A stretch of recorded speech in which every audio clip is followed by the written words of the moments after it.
अब हम लोग देखेंगे कि जो AR और MR कर्व हैं वो मोनोपोली में किस तरीके से होते हैं और मोनोपोलिस्टिक किस तरीके से होते हैं। ठीक है, इम्परफेक्ट कॉम्पिटिशन के 3 पार्ट होते हैं। ठीक है, पहला हो जाएगा मोनोपोली, दूसरा हो जाएगा मोनोपोलिस्टिक और तीसरा हो जाएगा ओलिगोपोली। ठीक है, तो हम लोग मोनोपोली और मोनोपोलिस्टिक कंपटीशन में जो AR कर्व और MR कर्व होता है उसमें क्या डिफरेंस होता है ये जानेंगे। तो both monopoly and monopolistic competition fall under the category of imperfect competition, बिल्कुल सही बात। Therefore AR and MR curve slope downward as more unit can be sold only by the reducing of price. अगर हम लोग जैसे जैसे price कम करेंगे वैसे वैसे हमारा AR और MR कर्व गिरने लगेगा, क्वांटिटी बढ़ जाएगी प्राइस कम होने से। ठीक है, आगे पढ़ते हैं। However there is no major difference between AR and MR curves of monopoly and monopolistic competition. कहने का मतलब ये है कि जो डायग्राम होगा वो मोनोपोली और मोनोपोलिस्टिक में दोनों में ही डाउनवर्ड स्लोपिंग होगा। ये हमारा AR हो जाएगा, ये हो जाएगा हमारा MR। मगर जिस तरीके से मार्केट अलग है तो कुछ तो डिफरेंस होगा। देखने में दोनों सेम लगेंगे मगर क्या डिफरेंस होगा ये जानते हैं।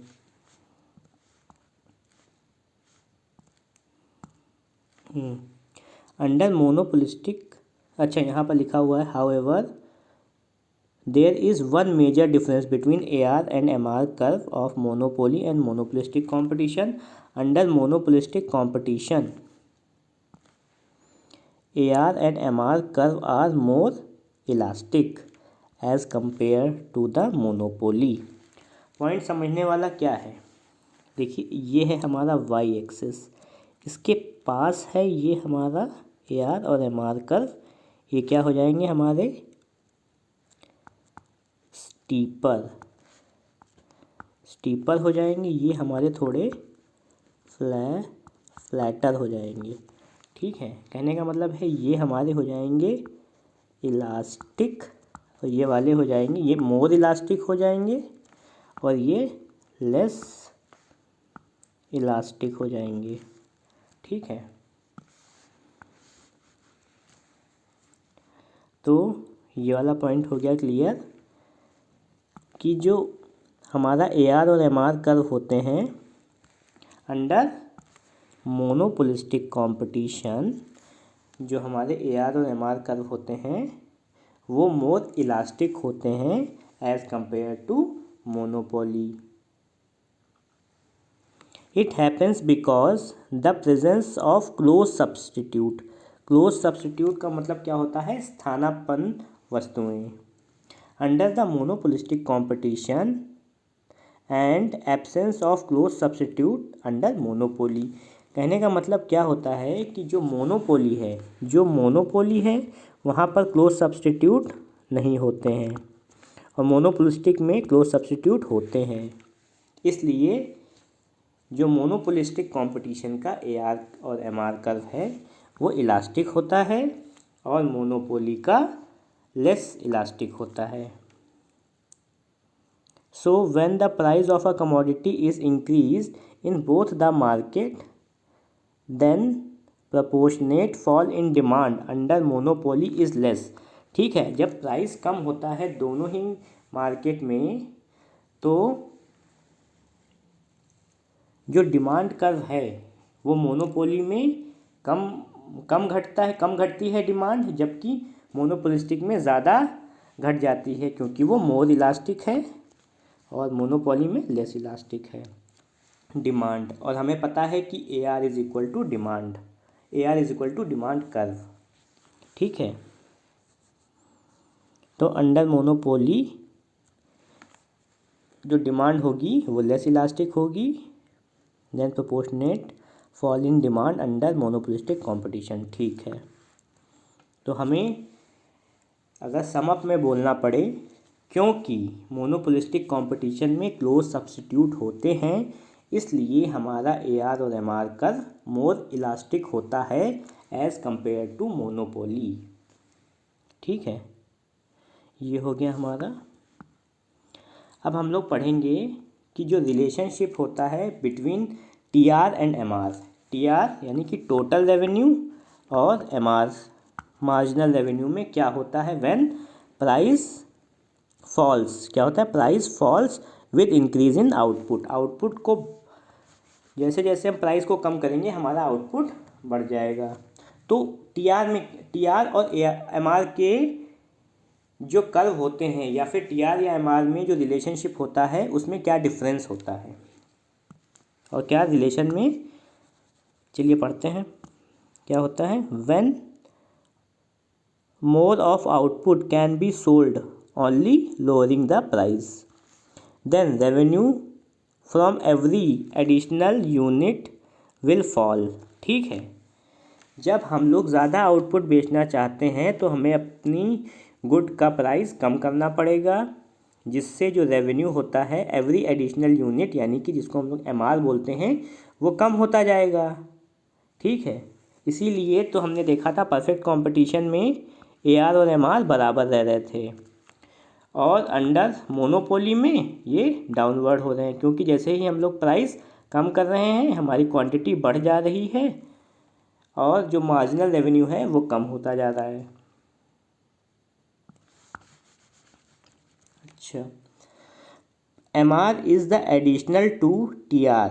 ठीक है, हमें पता है MR is the addition to TR when one more unit of output is sold, so TR will be increase when MR is positive. ठीक है, TR विल इंक्रीज यानी कि टोटल रेवेन्यू हमारा बढ़ेगा ही बढ़ेगा।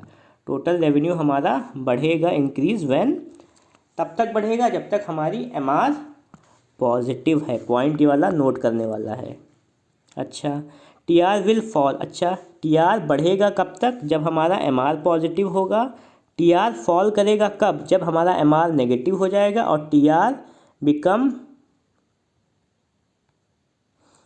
Become maximum when MR is equal to 0। ठीक है, इसका डायग्राम देख लेते हैं सीधे सीधे।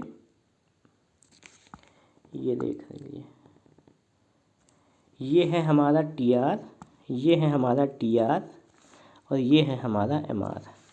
तो पहला पॉइंट क्या कह रहा है, जब हमारा MR कम हो रहा होगा तो हमारा क्या होता है, TR बढ़ेगा। भूल गए ना, इसको एक बार पढ़ लो। अब हम लोग पढ़ेंगे कि क्या रिलेशन होता है TR और MR का जब प्राइस फॉल करे विद इंक्रीज इन आउटपुट। ठीक है, जब हमारा प्राइस फॉल करे और जब इंक्रीज इन आउटपुट हो तो हमारा जो TR है और MR है किस तरीके से बिहेव करेगा। आप ये जानते हैं कि जो TR की जो स्पीड है वो MR पर डिपेंड करती है, क्योंकि परफेक्ट कंपटीशन में हमारा MR कांस्टेंट रेट से बढ़ रहा था 10-10-10, तो हमारा जो TR है टोटल रेवेन्यू है वो इस तरीके से था, कांस्टेंट रेट से बढ़ रहा था। जब हमारा इम्परफेक्ट कंपटीशन में जब हमारा MR डिक्रीज़ होगा, MR हमारा कम हो रहा होगा, तो हमारा TR किस तरीके से बढ़ेगा हम इसके बारे में पढ़ने वाले हैं।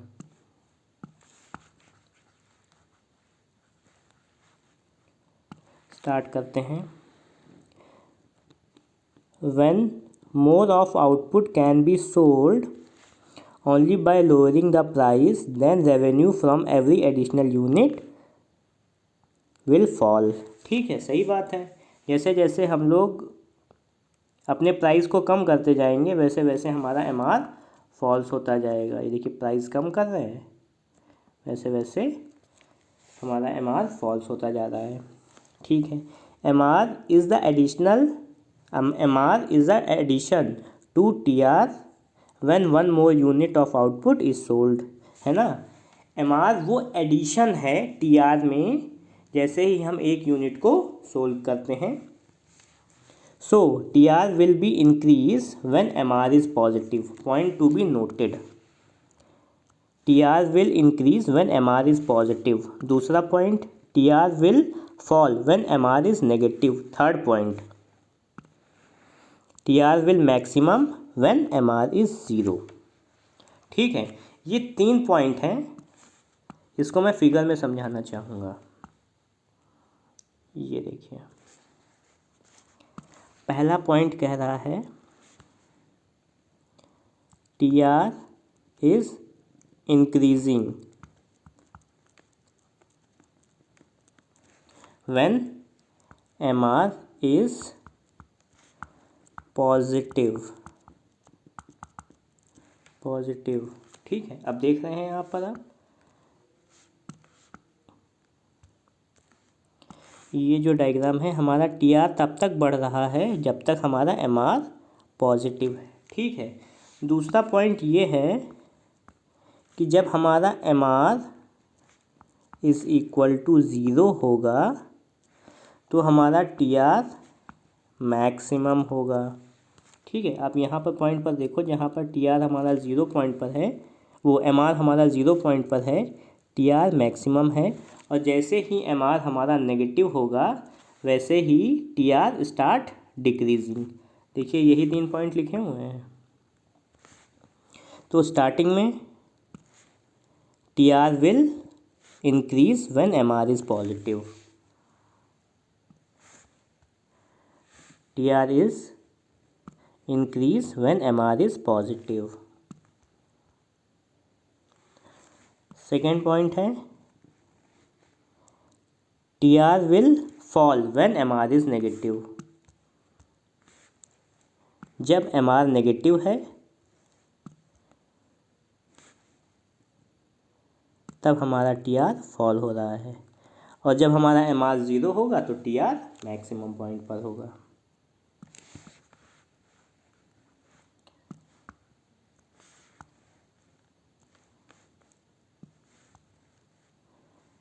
तो ये हो गई relationship between TR and MR when price is not constant. आगे पढ़ते हैं। Relationship can be summed up, ये सारे के सारे पॉइंट हो गए हैं। As long as MR positive, जब तक हमारा MR पॉजिटिव रहेगा TR इंक्रीज़ करेगा। ठीक है, और जब MR हमारा 0 हो जाएगा तो TR अपने मैक्सिमम पॉइंट पर होगा, और जब MR हमारा नेगेटिव हो जाएगा तो TR स्टार्ट फॉलिंग। ठीक है, अच्छा, अब कुछ इम्पॉर्टेंट ऑब्जर्वेशन है कि 0 और नेगेटिव MR का क्या मतलब है। MR can B 0 and even negative when price falls with rise in output. जैसे जैसे हम प्राइस को कम करेंगे और हमारा आउटपुट बढ़ता जाएगा वैसे वैसे हमारा MR 0 भी हो जाएगा और नेगेटिव भी हो जाएगा। ठीक है, तो MR can B 0 when TR remain same with rise the output. भाई अगर मान लीजिए MR में मतलब कोई भी डिफरेंस नहीं हुआ तब भी हमारा TR तो राइज ही करेगा, TR हमारा सेम रहेगा तभी तो MR 0 होगा। जब TR में कोई भी चेंज नहीं होगा तभी तो हमारा MR 0 होगा। मतलब एक नई यूनिट्स को बनाने में हमको 0 रेवेन्यू का प्रॉफिट हुआ, 0 रेवेन्यू हुआ, तो हमारा क्या हो जाएगा, TR सेम रहा। MR can be negative, TR falls with rise in the output. सीधी बात, अब हमारा क्या हो जाएगा, MR नेगेटिव पहुंच जाएगा, यानी कि अब हमको लॉस होने लगा एक तरीके से। तब हमारा क्या हो जाएगा, TR कम होता जाएगा, क्योंकि जो हमको टोटल रेवेन्यू मिल रहा था, यानी कि 100 रुपये अगर हमको मिल रहे थे तो अब हमको टोटल रेवेन्यू 100 से कम मिलने लगा। इसीलिए तो MR हमारा नेगेटिव हो गया। जब हम लोग डिफरेंस निकालेंगे 10 यूनिट से 11 यूनिट की, तो हमारा जो MR होगा वो नेगेटिव निकलेगा, क्योंकि अब हम लोग 100 रुपये से भी कम पैसे टोटल रेवेन्यू में मिल रहे हैं हमको। However MR can be zero negative when price remain constant of all the level of output. ठीक है, अगर हम लोगों को एक और, हम लोगों ने इससे पहले एक कंडीशन पढ़ी थी कि जब हमको TR निकालना हो तो हम सारे के सारे MR को जोड़ दें तो हमारा TR आ जाएगा, मगर ऐसा कॉस्ट के पॉइंट ऑफ व्यू से नहीं होता है। क्यों नहीं होता है? TR can be calculated by adding up revenue raised from sales of every additional unit. तो TR is equal to MR plus MR1 plus MR2 इस तरीके से निकल जाएगा। मगर जो टोटल कॉस्ट होती है is the sum of total fix cost and total variable cost, since marginal cost is not affected by total fix cost. So तो जो total cost can not be calculated as the summation of marginal cost. तो हम लोगों ने जब cost का chapter पढ़ा था तो हम लोगों ने जाना कि सिग्मा मार्जिनल कॉस्ट को अगर हम लोग कैलकुलेट कर देंगे तो हमको टोटल वेरिएबल कॉस्ट मिल जाएगी। ठीक है, अब हम लोग जानते हैं कि ब्रेक इवन पॉइंट क्या होता है, किसी कंपनी का ब्रेक इवन पॉइंट क्या होता है। तो स्टार्टिंग करते हैं। Break even point refers to the